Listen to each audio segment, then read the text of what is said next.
إله إلا الله وحده لا شريك له وأشهد أن محمدا عبده ورسوله صلوات الله والسلام عليه أما بعد فإن خير الكلام كلام الله وخير الهدى هدى رسول الله محمد بن عبد الله صلوات الله وسلامه عليه وشر الأمور محدثاتها وكل محدثة بدعة وكل بدعة ضلالة وكل ضلالة في النار.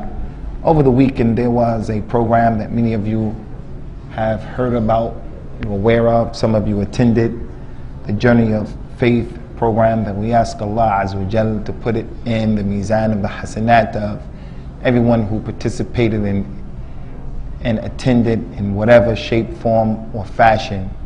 I was assigned a talk at that meeting in which I only had 20 minutes to talk, and I just touched the surface of the issue.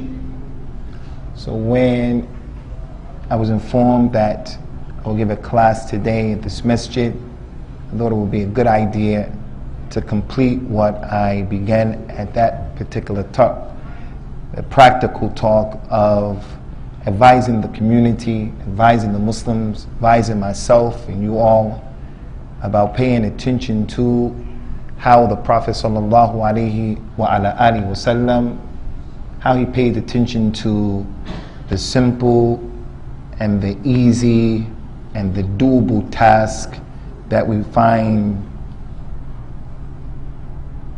ourselves having the ability to accomplish. Unfortunately, you'll find many people, they become preoccupied with the particulars before they come to know about the generalities, the general things of the religion that everyone should know about. A person preoccupies himself with the particular issue.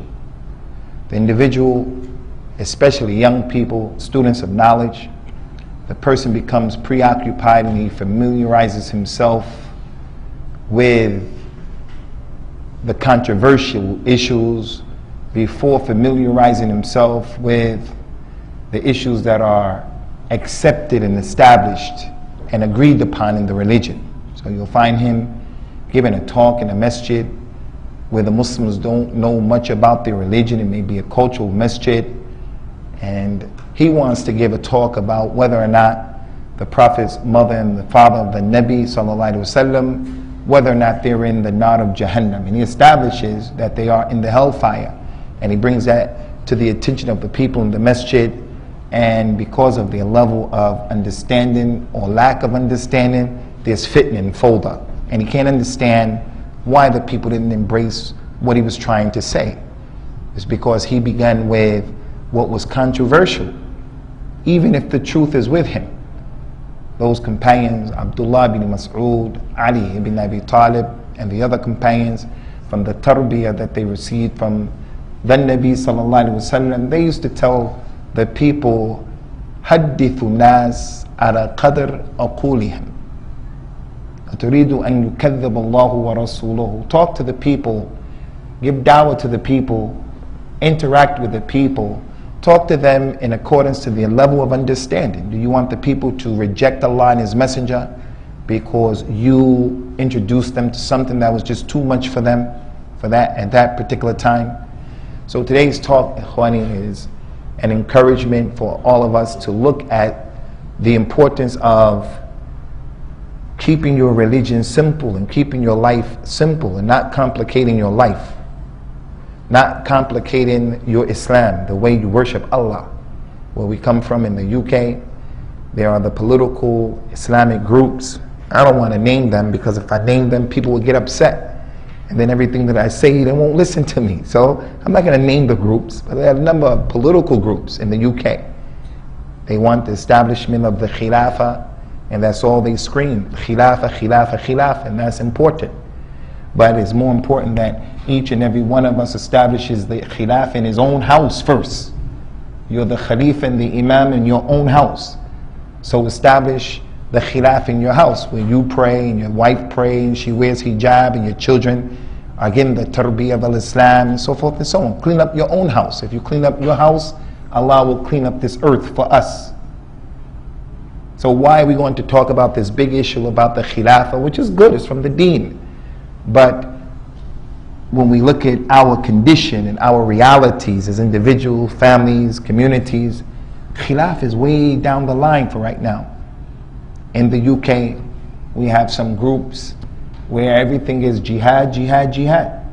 Kill this one, kill that one, we're going to go and liberate this, we're going to liberate that, so forth and so on. Akhi, make jihad against your own nafs first, because if you don't make jihad against your own shaitan,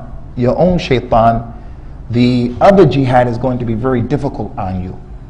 People who call out jihad, jihad, jihad, a lot of times if you were to really look close at the reality of how they understand Islam and apply Islam, those are the people you have to run away from, because when pressure is put on them, when they get caught and pressure is put on them, they're the first ones to start saying things that are not true and incriminating people who are innocent.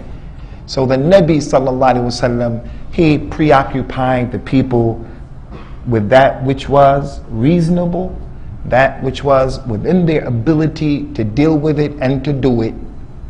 So we don't agree with the way of making the religion easy, difficult on the people. As the Prophet told us sallallahu alaihi wasallam, inna hadha Deen yusrun wala yushad ad-Deen ahadun illa ghalabahu. This religion of Islam is easy, and anyone who tries to make it difficult, the Deen is going to overcome him. For what remains of this day, 9:30, there are many things that we can do. We can do this dars, we can memorize the Quran, we can go and visit our relatives, we can give sadaqah, we can read a juz of the Quran, we can go and visit some our relatives, we can go and we can do a lot of things. If you try to do everything from now to Fajr, this Deen is going to overtake you. So go into the religion with ease. That doesn't mean to be mutasahil, hayyin, layyin, everything, neglect everything. It doesn't mean that. It means take it easy. Don't go overboard, and don't make things unnecessarily difficult upon yourself, difficult upon your family, difficult upon the community, difficult upon anyone. The Deen is easy. I want you to take a look again at some of the many examples of how the Prophet ﷺ and the Deen of al-Islam focused upon making things easy, the lessons that we get from him. And anyone who has an intellect, he can't or she can't fail to take this into consideration. From what we see in his sunnah sallallahu alayhi wa ala alihi wasallam is the fact that everyone knows he called to the Tawheed of Allah for 13 years and he didn't preoccupy the people with anything other than that. Around him, during those 13 years, the kuffar of Quraysh, they were praying at the Kaaba. وَمَا كَانَ صَلَاتُهُمْ عِنْدَ الْبَيْتِ إِلَّا مُكَاءٍ وَتَصْدِيَةٍ. Their salat at the Kaaba was nothing but whistling and clapping hands. They weren't worshiping Allah. They were making shirk with Allah, but they were praying during those 13 years. He didn't preoccupy the companions with that salat. They were making Hajj, they were making Umrah, they were taking care of the Hujjaj, they were giving Sadaqah, they were doing a lot of things. The Nabi for 13 years concentrated on the most important issue in this religion, and that is connecting the person to Allah, who he is, who he isn't, what he does, what he doesn't do, where he is, where he isn't. Because if the person doesn't know that, then everything else which is predicated and built upon the knowledge of who Allah is going to be faulty. That's a lesson. That's a lesson. Some of the people, especially from the political groups, they get upset and they say, until when are we going to deal with this issue of calling the Muslims to the Tawheed of Allah? That's one example. Another example is the issue of the Quran itself. The beginning of Islam, Al-Mustafa sallallahu alaihi wasallam used to prevent his companions until they went to Mecca. He didn't allow the Muslims to write anything from his sunnah. He just allowed a few people to write, and he supervised what they wrote. And most of them was his scribes, like Ali ibn Abi Talib. People used to write the Quran. He allowed a few of them to write in the beginning of Islam. But when he went to Mecca and the Quran was almost complete, he allowed everybody to write. But at the beginning, he let the people just pay attention to the Quran in terms of writing it, putting the emphasis, not making things difficult and complicated on the people. He told his companion sallallahu alayhi wa ala alihi wasallam at that time, "In kataba anni ghayr al-Quran falyamhuhu." Any of you who have written other than the Quran from my mouth, then erase it, because he didn't want the Quran to get mixed up with his kalam sallallahu alayhi wasallam. Another example concerning the Quran, Abdullah ibn Abbas, as well as Abdullah ibn Mas'ud, Abu Sa'id al-Khudri, Jabir ibn Abdullah, they made some statements, ikhwani, that teach us the importance of the Quran and showing us that the Muslim, the student of knowledge, the youngster, we should start off with the Quran. Don't make things difficult on yourself. Read in Majmu' al-Fatawa, and you want to be an expert in Majmu' al-Fatawa of Sheikh al-Islam ibn Taymiyyah, so that you can quote from that beneficial book. No, you have to preoccupy yourself with the book of Allah first and foremost. You have to read and memorize Juz Amma before you jump to all of those other issues. Abdullah ibn Abbas, he told the people sallallahu alayhi wasallam, "Kana النبي صلى الله عليه وسلم يعلمنا التشهد كما يعلمنا السورة من القرآن." He used to teach us at-tashahhud. Some of the scholars said at-tashahhud is the dua in the salat, and that's the weaker opinion. The majority of them say that the tashahhud here is khutbatul haja, what I started this talk off. He used to teach the regular Muslims, إن الحمد لله نحمده ونستعينه ونستغفره. He used to teach this to regular people the way he taught them the Quran. So from that statement, we understand that the Quran was the asl. That's why he said it. The emphasis that he put on the Quran, learn this Quran, he would teach them the salah and the dua of istikhara, the way he taught them the Quran. The emphasis showing the Quran is the asl. That's the thing that he really focused upon.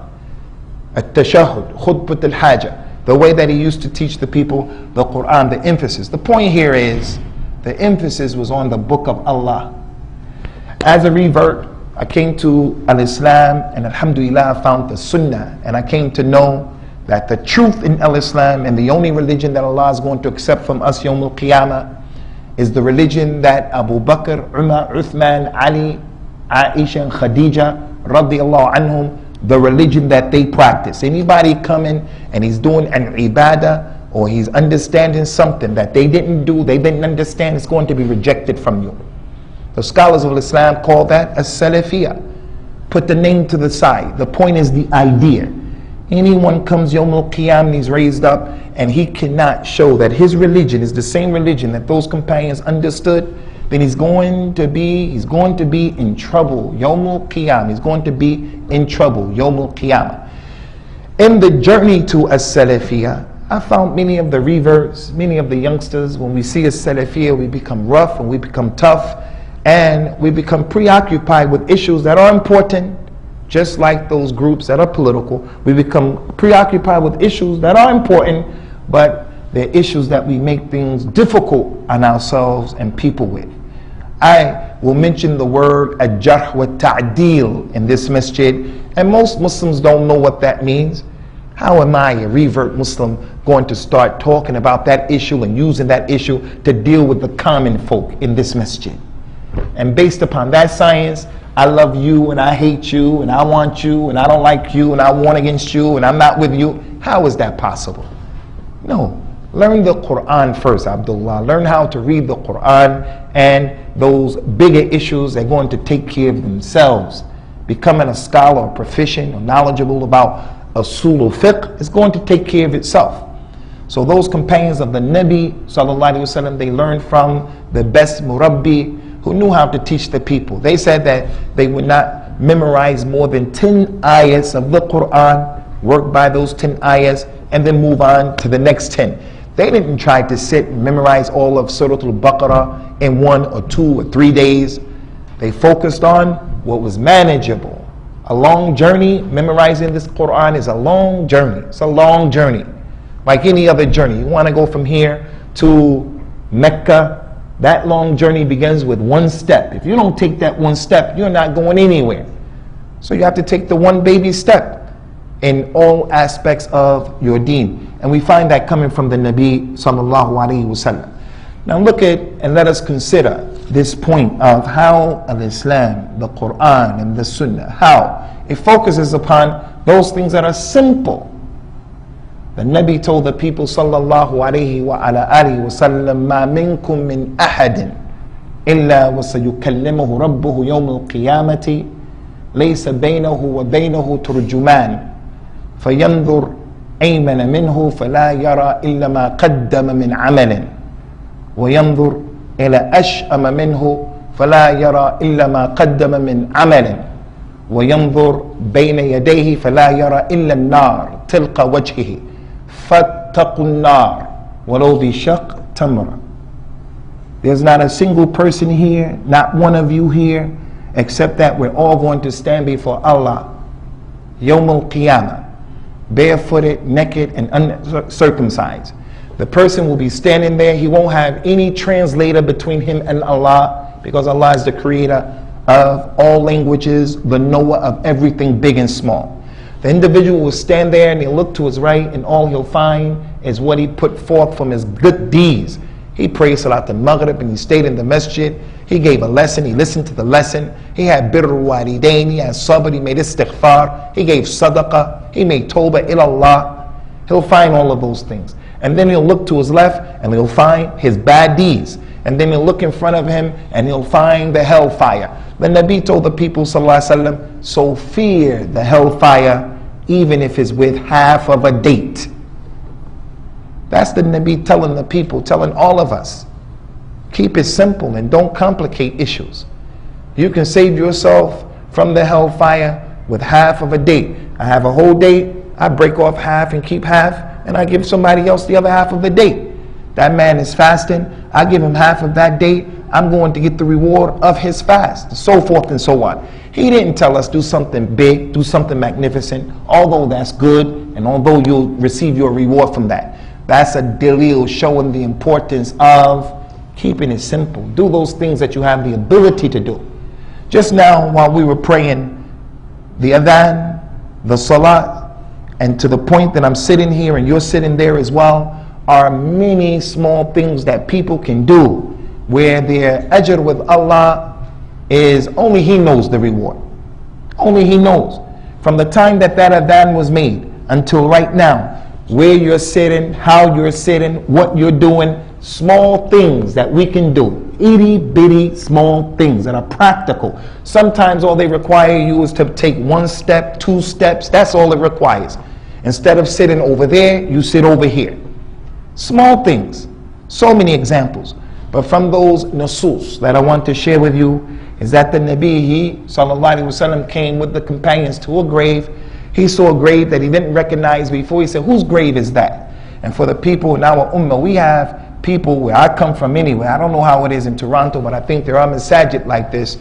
Some Muslims actually believe that Rasulullah sallallahu alaihi wasallam is what they call in their language hazir nazir, meaning hadir nadir.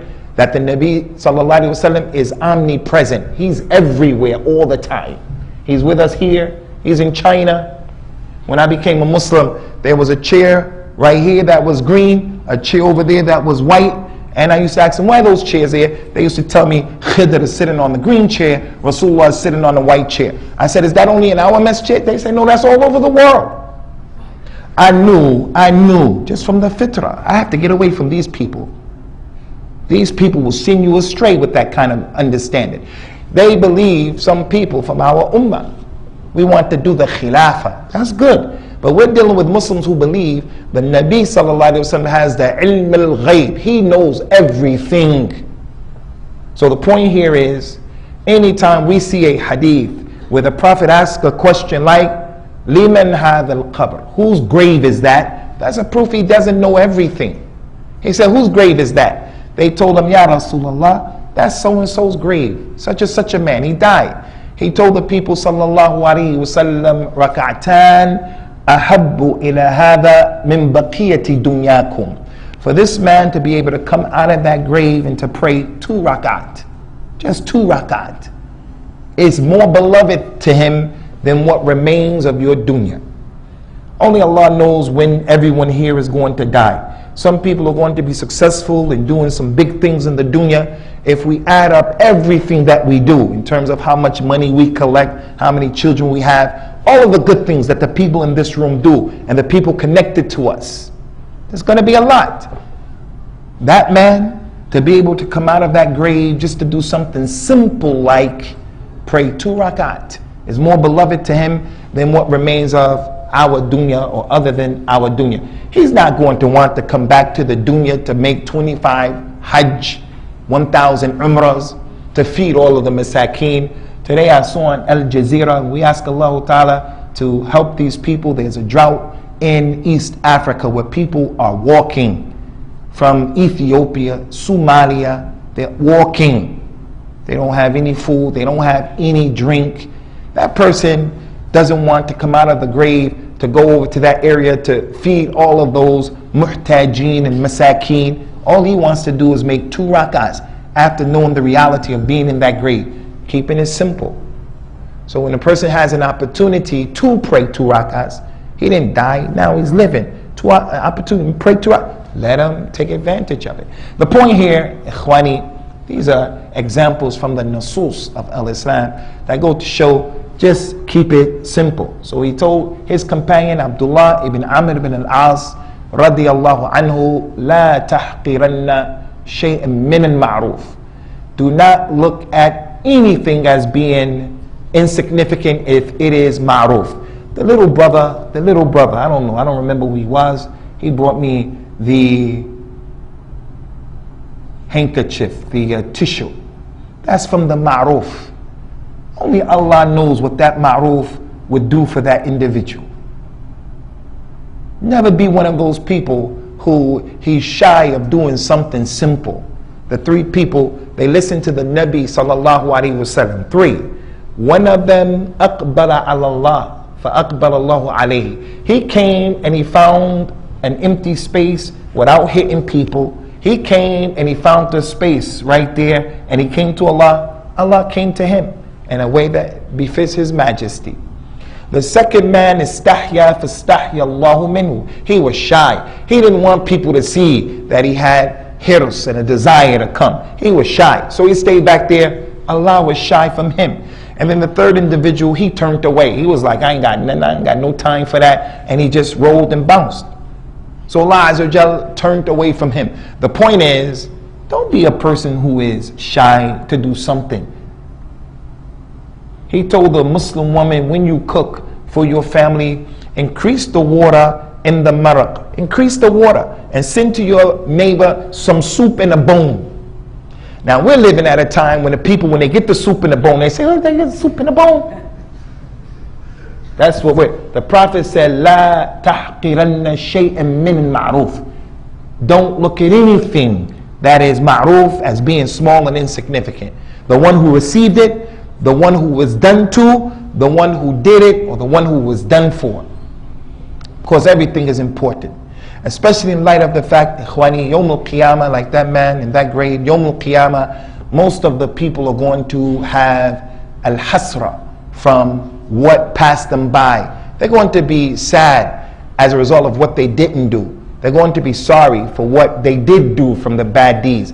Many of the ayat of the Quran mention that, like the statement of Allah Ta'ala in Surah Az-Zumar, وَاتَّبِعُوا أَحْسَنَ مَا أُنزِلَ إِلَيْكُم مِّن رَبِّكُم مِّن قَبْلِ أَن يَأْتِيَكُمُ الْعَذَابُ بَغْتَةً وَأَنْتُمْ لَا تَشْعُرُونَ أن تقول نفس يا حسرة على ما فرطت في جنب الله.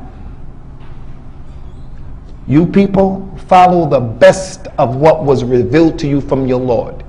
اتبعوا أحسن ما أنزل إليكم من ربكم. Follow what is best. Some of the scholars said what is best of what was revealed to us by Allah are the easy things that you can do. The things that are easy for you. They don't require anything from you except just to make a little effort. The person learns how to pray, and the Nabi told us that the person, when he points his finger in the tashahhud, لَهِيَ أَشَدُّ عَلَى الشَّيْطَانِ مِنَ الْحَدِيدِ, just pointing his finger with La ilaha illallah, it is more harmful to the shaitan than hitting the shaitan with an iron pipe or pole. The person is praying, he doesn't learn, for an example, and he's lazy or he's ignorant, he doesn't know, and he just keeps his finger down, he never puts his finger up, or he only puts it up at the time of the tashahhud, when he's going to make the la ilaha illallah part. No, it doesn't require. Follow the best of what was revealed to you by your Lord. Those things that are easy, like just pointing your finger. When the individual was born without an exception, the only exception is Isa ibn Maryam. When everybody was born and he came out of his mother's womb, Iblis came and poked him in the stomach to declare war on him, to let him know, I'm here to destroy you. The person has an opportunity now, many opportunities in Islam, just to say Bismillah. Just an opportunity to say Bismillah. I think most of us have the natural ghairah for Islam. I don't want anybody to see my wife. I don't want any human being to see my wife, see my daughter, any human being. Okay, what about those jinn that we believe in? The jinn.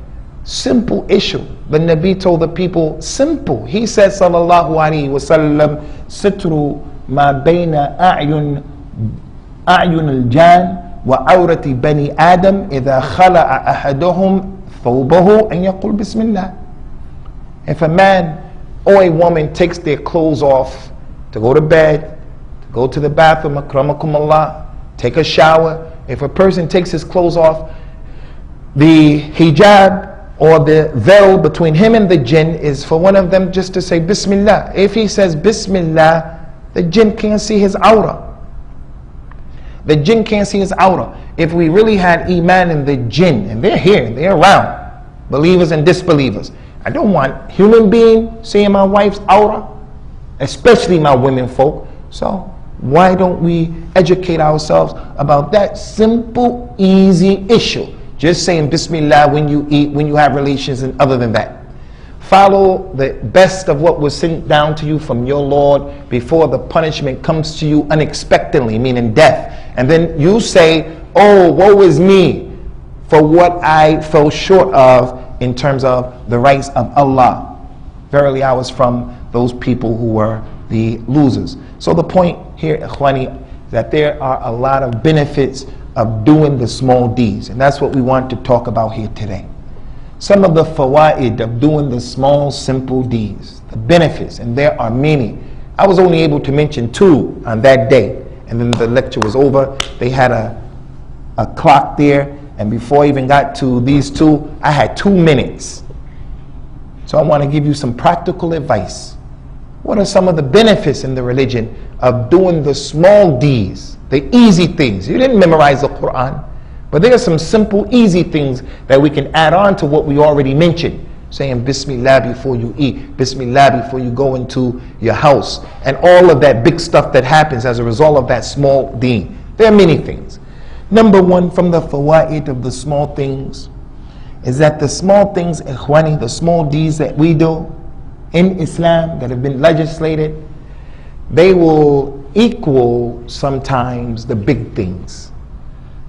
The person makes tawbah to Allah, the young person becomes a Muslim, the young person starts to practice, and he wants to do a lot. I'm going to start fasting every Monday, every Thursday.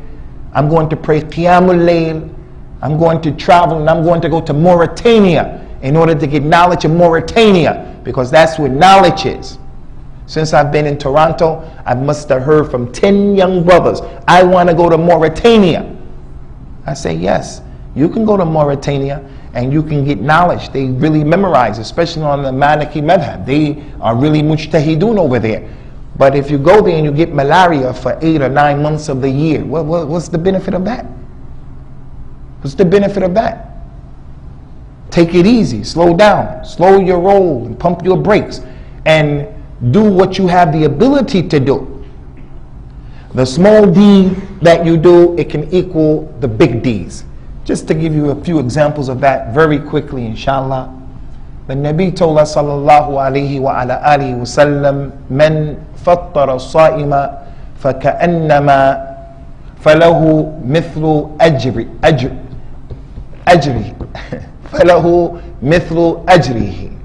The individual who gives a person who's fasting, he breaks the fast of a faster. The one who does that, he'll get the reward of the person who fasted. The small deed of giving him a date, giving him some food, giving him a cookie, something small, just giving him some water, you're the one who broke his fast. You didn't do the fast, especially now in the summertime. You didn't fast from Fajr to Maghrib right now. You didn't do that. He made all of those efforts. But you did a small thing. You just gave him some water. You just gave him a date. And you get the same reward. And another hadith that shows the benefit of doing the small deeds and how they can equal the big deeds. The Prophet told us of something we wouldn't have never known about had it not been for the revelation. He says, sallallahu alayhi wa ala alihi wa sallam, ala kulli nafsin fi kulli yawmin tala'at alayha shams sadaqa. Every single day that the sun comes up, like today, came up and is set. Every single day that the sun comes up, every soul has to give sadaqah. And he said in another hadith like that, ala kulli sulama libni Adam sadaqa.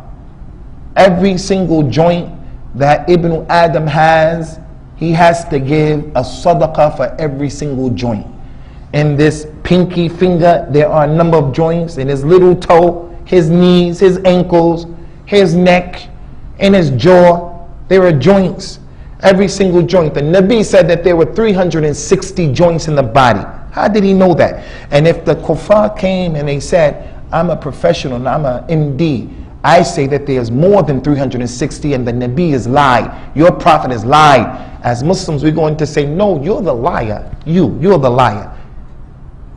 Because if medicine goes against what Al-Mustafa Al-Amin said, then he's right and the people are wrong. Sallallahu Alaihi Wasallam. He said 360 joints that you have. So he went on to encourage the people, saying, Alhamdulillah is a sadaqah, Subhanallah is a sadaqah, La ilaha illallah is a sadaqah, Allahu Akbar is a sadaqah, Al-Amr bin Ma'ruf is a sadaqah, Al-Nahyu al-Munkar is a sadaqah, helping someone get up, opening the door, all of that is a sadaqah. He said, وَتَجْزِي ذَلِكَ كُلُّهُ رَكَعْتَا الضُّحَى. And the thing that will do a sadaqah for every single joint in your body is just making 2 rak'ahs of ad-duha. We all owe Allah. He didn't say you had to do something big and do a lot. Just pray 2 rak'at and you've given Allah Azza wa Jal the sadaqah that you owe Him because you woke up today and He gave you life today. Something simple. That's the point. That the small deed that you do can reach and equal those big things. That's one of the benefits. Another benefit, Khwani, is that the small deeds, they actually can become bigger in the reward than the big deeds. The small deed, it becomes bigger in the reward than the big deeds. All we have to do is look and study what the Prophet said about these issues, about the ajur, the rewards for this and that. And this is just too many examples for this. The small deed that the person does. He says, sallallahu alaihi wasallam,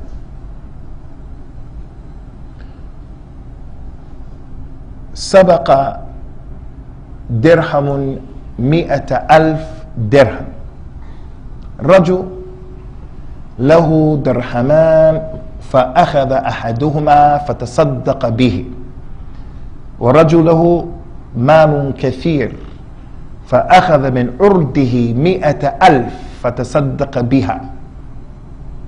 He said 1 dirham, $1, it outstretched, it outreached, it outweighed 100,000 dirhams, $100,000. $1, it outweighed 100,000. He said that there was a man who only had $2, 2 dirhams. That's all he owned. He kept one for himself to take care of his own needs and his family first. And then he took the other one and he gave it in sadaqah. So he gave half of his wealth. Then there was another man, he had a lot of money. He had $1 million, 1 million dirhams. He took from that million, 100,000 and he gave it as sadaqah. That is a lot of money to give. And yet the one who gave the 1 dirham, he only gave 1 dirham. It was more than the guy who gave 100,000. And that's because the effort of that 1 dirham and what he did, it required more. The sacrifice was more. The sacrifice was more. He didn't give that in comparison. And obviously this comes with a person knowing his religion. When he knows his religion, he can maximize the rewards that he gives. And there are just too many examples of that. He told the people, sallallahu alaihi wasallam, like I just mentioned, if we said Ameen when the Imam says Ameen, he said, "Man wafaqat ta'minuhu ta'min al-malaikati ghufira lahu ma taqaddama min dhanbihi." If the Imam says Ameen, and you say Ameen at the right time when he says Ameen, and the Malaika say Ameen, then the person who simply says Ameen, his previous sins will be forgiven. And then the madhab comes, and the madhab says, don't say Ameen. And the Muslim, he sees the hadith that I just mentioned in Sahih Bukhari and Muslim. He says, but I'm not going to do that because the madhab said don't do it. And he blocks himself out of a lot of rewards, and all he has to do is say Ameen. Something small, and his previous sins are forgiven. So that's from the benefits of the small deeds. Just keep it simple. من توضأ كما أمر وصلى كما أمر غفر له ما تقدم من ذنبه. Anyone who makes wudu the way he was told to make wudu, and he makes salat the way he was commanded to make salat, his previous sins will be forgiven.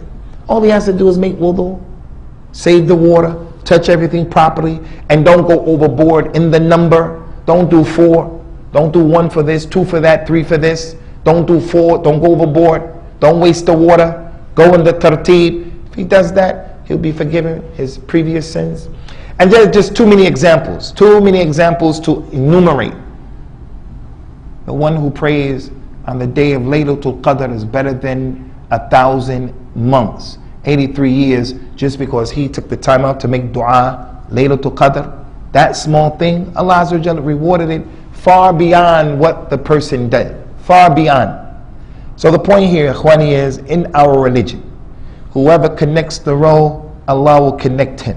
The best step that a person can take, the Prophet told us, sallallahu alaihi wasallam, is the step that he took in jihad, or the step that he took to connect the row. He sees a space in front of him is open, and whatever row it is, it doesn't have to be the first row, it can be the last row. He's in the last row, there's a space that comes in front of him. He, along with the guy next to him on the right and the left, they're all looking at each other, and they're waiting to see who's going to go. And he stays in his place. The Nabi said about that small deed, whoever connects the row, Allah will connect him. Allah will connect his children. Allah will connect his affairs. He wants to get a job. He wants to get a degree. He wants to get married. He wants to get his immigrations. He wants to get his driver's license. He wants to pass the test. Do the small deed. Just do the small issue. And there are too many examples of it. Those are just a few. From the benefits, ikhwani, but I want to just mention a few more. Some of the benefits of the small deeds, the Salat al-Janaza. Ikhwani, when you hear about the Janaza taking place in the city of Toronto, even if it's all the way on the other side of town, go after it. The one who prays the Salat of al-Janaza will get the reward of 1 qirat. The Nabi said that the qirat is like the size of Mount Uhud. How many of you have been to Mecca and Medina? Put your hand up if you've been to Mecca and Medina. So you saw Mount Uhud, praying the Salat of al-Janazah, whether it's your relative or it's not your relative, he gets the reward of the size of Mount Uhud. What did he do to deserve that? If he follows the Janazah, he'll get two Mount Uhuds. Again, it's not really a big deed in terms of today's easy mode of transportation. So you take this example and there are many. We want to move on, inshallah ta'ala. From the benefits of the small deeds is that the small deeds will get you forgiven by Allah, totally and absolutely. Like we already mentioned, making wudu, Allah will forgive you. Small deed. Whoever puts his clothes on, he puts his clothes on. You're a thobe. And he says, Alhamdulillah alladhi kasani hadha thobe wa razaqanihi min ghayri hawla minni wala quwwatan غُفِرَ لَهُ مَا تَقَدَّمَ مِنْ ذَنْبِهِ. The person who learns the dua of putting his thobe on that he has to do every day, and he says that simple easy dua, he will be forgiven for what happened in his previous and it's from his previous sins. Simple. Take the book of the dua and learn the book. Especially the dua that we do every day. Because if you do it all the time, the dua is going to stay with you, just like Surah Al-Fatiha always stays with us, because we use it all the time. The small thing will get you Allah's ghufran and His maghfirah. There was a lady, as you all know the hadith, she was a zaniya, akramakum Allah. Her job, her career was zina. She was a prostitute. Every day, every single day, multiple times a day. That was her job. The lady got thirsty. She went into the well, came out of the well, saw the dog, and gave the dog water. Alhamdulillah, here in Toronto, from what I've seen, it's not like in the UK, where the Asian community, and I'm not against the Asian community, but the Asian community in the UK, they have been tried. They have been tried with the youth over there having dogs. The young people who don't practice over there, it is common not only to see the young boy with a dog, but the girl is walking down the street with a dog. I haven't seen that yet, the dog issue here. Every Muslim who knows a little bit about Islam knows the position of the dog. His saliva is najasa. He himself is dirty. The Nabi said, sallallahu alaihi wasallam, لولا أن الكلاب أمة مثلكم لأمرت بقتلها. If these dogs were not a nation like you are, I ordered to kill them dogs. You make salah, you're making salah, and you have a sutra, and a black dog goes in front of you while you're praying, you have to start that prayer over again because he has a jinn. He breaks your prayer. The dog is nasty. If you have a dog, he takes away from your salah every day a qirat. But that lady, she had a bad job, terrible job. She gave the dog the water. Allah Azza wa Jal forgave the lady because giving the dog the water is something we don't even consider. Now, if that's the case with a dog, what is the case with Bani Adam? As we see in the Muslim world, like in Sudan, it's common to see in front of the homes of the people where they have the vessel and the container for the people who are walking up and down the street, just going in, you drink the water. That's from what Muslims do. I don't know if it's like that in Somalia, but that's what the Muslims do. You give somebody some water, small thing like that, Allah forgive you. And there are many examples from that. Many examples.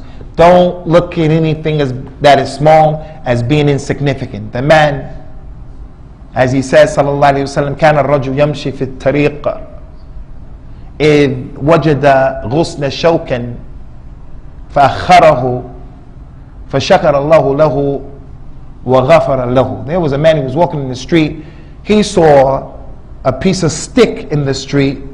He took the stick out of the way. As a result of that, Allah was thankful because He is a shakir. He is thankful, and He forgave the man. So in our masjid, in the street, in our homes, whatever the case is, taking something small, harmful, out of the way, don't look at it as being a small thing. In addition to that, ikhwani, from the benefits of the small issues, is that the small issues will get you and can get you success yawm al-qiyamah, najat. A small, easy issue can get you saved yawm al-qiyamah. It can get you over the hump. Small thing, one small thing, giving someone some papers can be the thing that causes your scale to go over to the right. Again, many examples of that. I don't see any better than the hadith of the bataqa, of the man who will come yawm al-qiyamah with 99 scrolls of bad deeds for as far as his eye can see. La ilaha illallah will be put in the scroll, and La ilaha illallah is going to take care of all of those 99 scrolls. That's not a big thing, La ilaha illallah, for the person who knows it. But that's just not saying La ilaha illallah, but the person makes dua to other than Allah. He says La ilaha illallah, and he judges by other than what Allah revealed. He said La ilaha illallah, and he wears a tamima. He says La ilaha illallah, and he deals with sihr, and he believes in horoscopes. He says La ilaha illallah, and he believes in the horseshoe and the rabbit's foot. He says La ilaha illallah, and the individual thinks that the Nabi never died, or that his Sheikh knows the ilm al-ghayb, and other than that. No, the one who knows the conditions of La ilaha illallah. There are people who say La ilaha illallah and they hate the du'at of a tawheed. You bring an individual, a personality from al-Islam like Muhammad ibn Abdul Wahhab, who is an individual who is not ma'soom. He's not the greatest Islam, the greatest Imam or alim in the world. He's not. People who say La ilaha illallah hate him with a passion because their religion is a religion of making shirk with Allah and falling into innovations. So saying La ilaha illallah is not enough just for the individual to say it, but he has to bring the conditions of the issue. So the point here and the shahid of the kalam here is a small thing will give the person the ability to have najat. Last thing that I want to mention from the many things that can be mentioned, ikhwani, and it's a social issue. The small things, they help to break the barriers that we have between ourselves, the drama and the beef and the static and the hatred that we have between our relatives and between members of our community. Muslims are divided amongst themselves because of personalities and personal issues. The man is at odds with his wife. He's at odds with his mother, his father, his brother, and his sister. Small things help to solve the problem. Like what the Nabi said in so many examples, giving us the tawjihat, sallallahu alaihi wasallam, about making islah between ourselves. Small things. He told the people in that hadith that I used a few times in this talk, don't look at anything as being insignificant if it's ma'roof. وَلَوْ أَن تَلْقَى أَخَاكَ بِوَجْهِ طَلْقٍ. Even if it means to look at your brother and smile in his face. You have some problems with him. It's hard to walk up to him sometimes and say, I'm sorry. It's hard to walk up to him and say, I was wrong. It's hard. Just give him a smile. Easy. We can't even do that. Can't even give a smile. He told the Muslims from the etiquettes of fostering our unity and our brotherhood and killing some of these problems. إِذَا الْتَقَى مُسْلِمَانِ وَتَصَافَحَا تَتَسَاقَطَ مِنْهُمَا ذُنُوبُهُمَا كَمَا تَتَسَاقَ الْوَرَقَةُ مِنَ الشَّجَرَةِ. If two Muslims meet each other and they greet each other and they shook hands with one another, shaking hands is ibadah in al-Islam. He said if the Muslims meet each other and they greet each other and they shook hands with one another, both of their sins are going to fall off the same way the leaves fall off from the tree.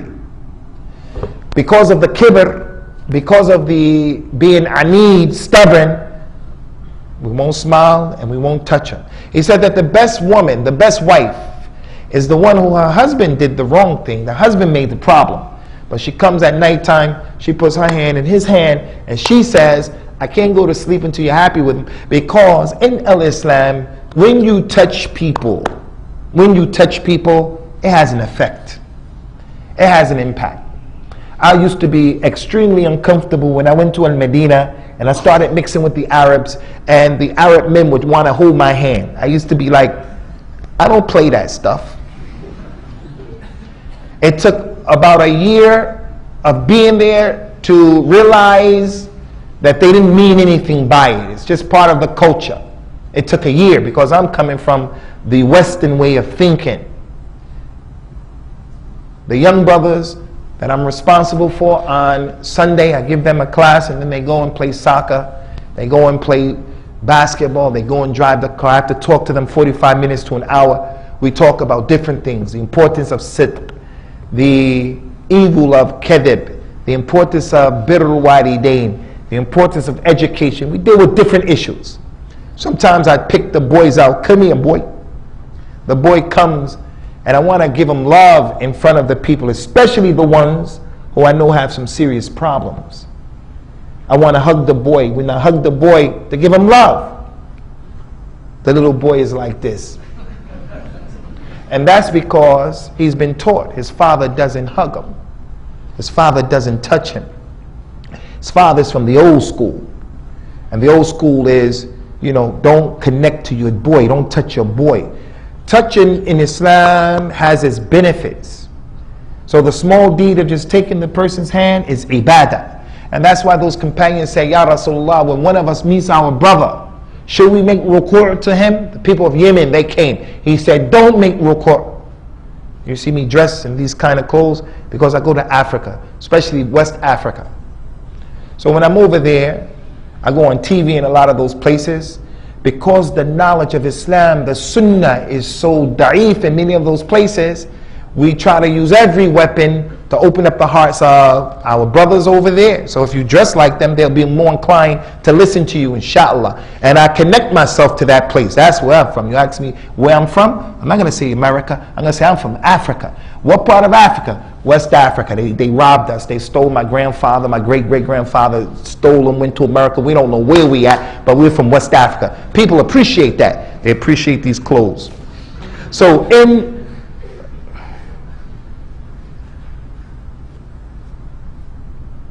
the issue of the West Africans in Nigeria, when you see the older person, you have to do this to them. You have to do this to them in respect. And if you don't do that, they look at it as being big time disrespectful. I saw with my own eyes, a graduate from the College of Quran from Medina, memorized the Quran. He was the khadim of one of the richest men in Nigeria. This man has his own fleet of planes and he has a large house. I saw with my own eyes, they have different variations of doing like this. I saw with my own eyes that the brother did like this to the man when he came in. Now as Muslims, I don't think that's funny.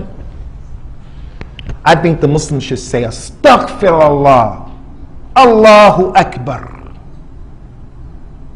How in the world can you lay yourself out like that, making istislam to a created being? Ya Rasulullah, when we meet each other, should we bow? No, you shouldn't bow. So if I'm learning Kung Fu, if I'm learning karate, you have to tell the sensei, you have to tell the sifu, you have to tell that teacher who's teaching you, I don't bow to nobody except Allah.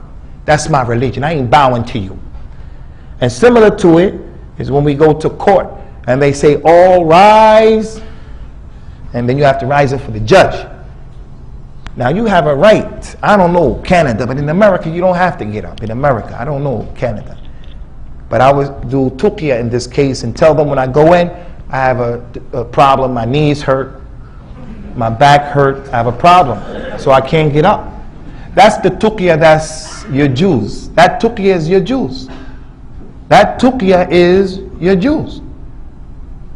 I'm 50 years old. I may not have a problem, but I'm getting old. You know, as you get old, when you get up from the floor right now, you have to straighten your back out. It's not like it was a long time ago.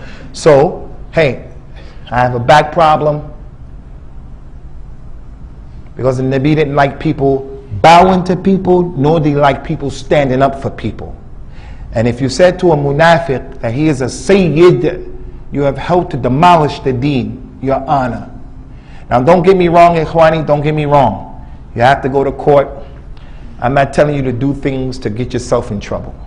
I'm not telling you that. Because already if they're looking at you, you have so many strikes against you. You're black, you're Muslim, you have so many strikes against you. But again, know Allah, have tawakkul ala Allah. Try to use the system to get yourself in the system. They said, then Ya Rasulullah, should we hug each other? Every time we see each other, should we hug each other? He said, no. He used to hug his companions on occasions. If someone traveled and came back, he would hug them. If he went to his daughter's house, Fatima, she would open up the door, they would hug at the door. She would bring him to her seat and sit him down. If she came to his house, he would hug her at the door, bring her and sit her down in his seat. So you hug your relatives, no problem. But hugging all the time, he said, no, don't do that. They said, should we shake their hands, Ya Rasulullah? He said, yes, and the musafaha is good. It's ibadah in al-Islam. And shaking hands, ikhwani, since it's ibadah, you have to do it the correct way. Come here, my man.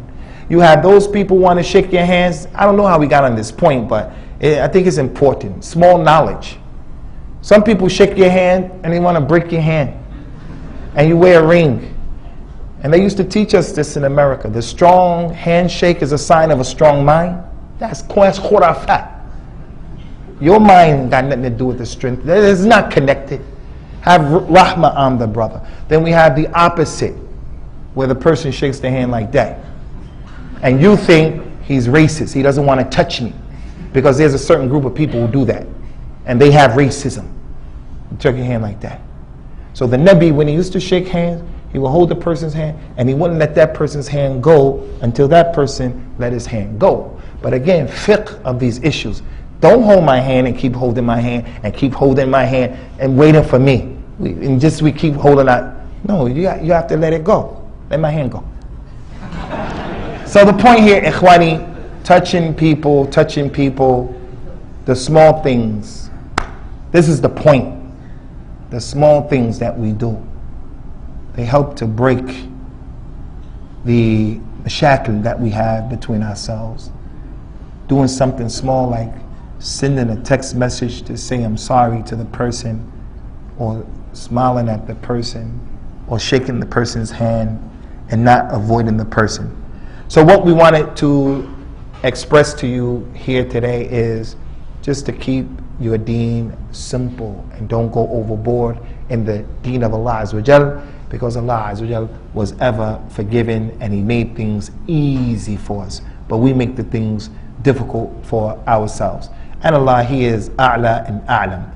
If you brothers have any questions, we'll answer 3 questions and that's it, because the Sheikh told me to stop at 10:30. إذا كان عندكم شيء إن شاء الله تعالى نجيب على أسئلتكم إن شاء الله 3 منها ثم نكتفي بهذا القدر. هل عندكم شيء? Anybody have a question? Okay then, my brother, go ahead. Is that related to the topic or? Alright, so I wanted to know if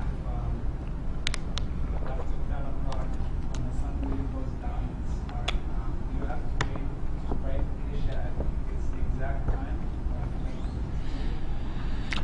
The brother wants to know about after Salat al-Maghrib, once the sun sets, do you have to wait until Isha time to pray Salat al-Isha?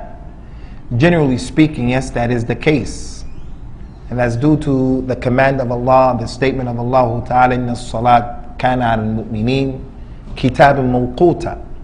The salat is on the believers at prescribed periods of time. You have to pray within the window of opportunity. So you can only pray Maghrib at Maghrib time, Isha time, unless there's a religious reason. You're traveling, you're sick, or you want to practice the sunnah sometimes. And from the sunnah of the Nabi sallallahu alaihi wasallam is what Abdullah ibn Abbas mentioned, is that the Prophet in al-Madinah sallallahu alaihi wasallam, he combined Salat al-Dhuhr and Salat al-Asr, 4 rakat, Salamu alaikum, Salamu alaikum. And then he made Asr, 4 rakat, Salamu alaikum, Salamu alaikum. He did that in Medina. And then he combined Maghrib and Isha, 3 rakats for Maghrib, Salamu alaikum, Salamu alaikum. And then 4 rakats for Isha, Salamu alaikum, Salamu alaikum. And there was no rain and no fear. They said to Ibn Abbas, why did he do that? Ibn Abbas said, لِكَيْ لَا يُحَرِّجْ أُمَّتُهُ, to make things easy on his ummah.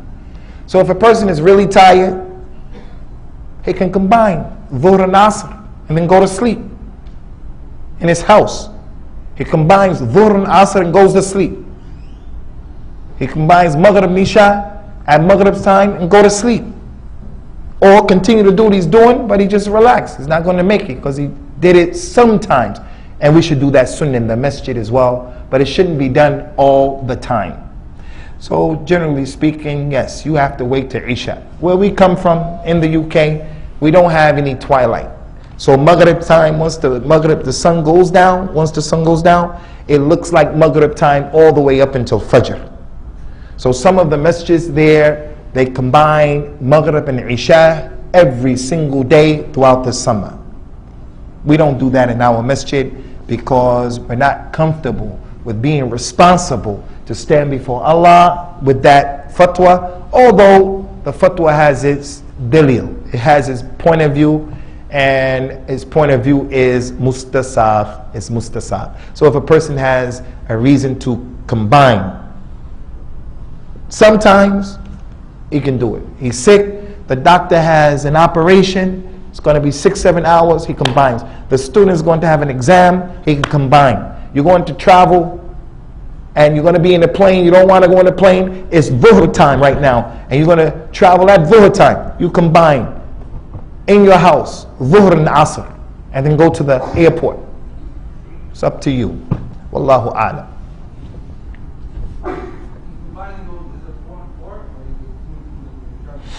If you are traveling, you began your trip, you travel and you left your house and you passed the houses of your house, you're in the trip, then you do 2 for dhuhr, 2 for asr, 3 for maghrib, 2 for isha, and al-fajr will always be 2.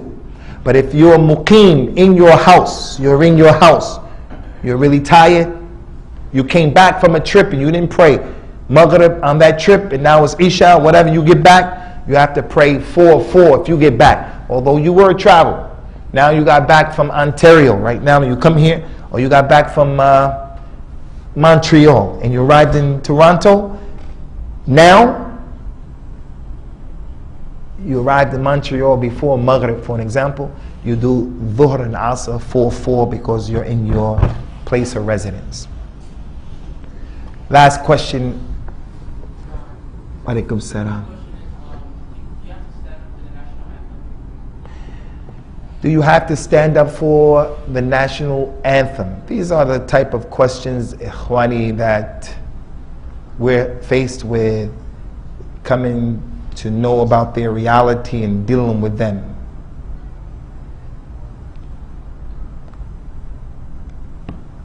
In the Deen of Allah Azza wa Jal, the ta'zeem and the glorification of people and things is based upon the Deen. Again, Ibn Abbas, he said about the Nabi sallallahu alayhi wa sallam, "Ma kana ahadun ahabbu ilayya min al-Nabi sallallahu alayhi wa sallam, wa kunna la naqumu lahu bima arafna min karahiyatihi lidhalika."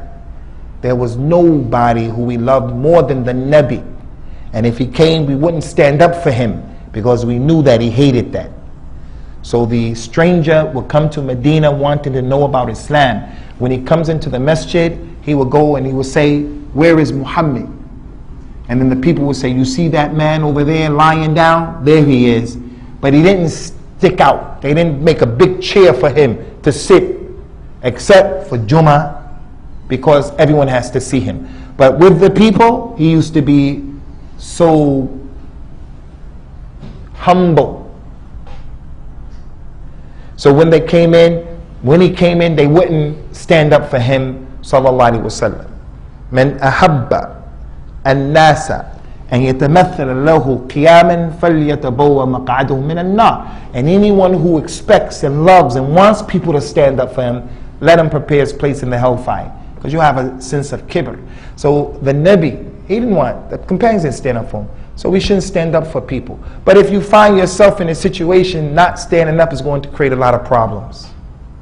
Not standing up is going to create a lot of problems. Then I say, stand up until you educate the people. Stand up so that you don't cause unnecessary problems. And I end on this.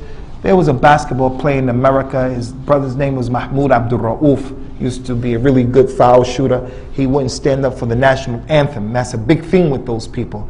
They blackballed him and kicked him out of the NBA because they look at that as, you don't love the country, you're not patriotic, and so forth. And he brought a lot of pressure on himself. And it could have been avoided, inshallah. But we have to have respect for people who take, positions of strength as well. Only Allah knows the reality of it. If I can get away with it, I'm not standing up. If I can get away with it, I'm not going to stand up. I'm not standing up if I can get away with it. But if it's going to cause bigger problems, then I'm going to stand up and I'm going to hate it in my heart. But I've never been in a situation where I didn't stand, where I did what I do and I don't stand up. I don't ever stand up, ever. I'm not telling you to do that, and I'm not telling anybody else to do that. But I never stand up, and I'm never going to stand up, myself. But if it's going to bring a big problem, they're going to attack my children and my wife, although they won't be at a basketball game or something, but if that happened, then I'm going to try to avoid the problem. I won't stand up. And Allah is A'la, and He is A'lam. هذا وصلى الله وسلم على النبيين وعلى آله وأصحابه أجمعين.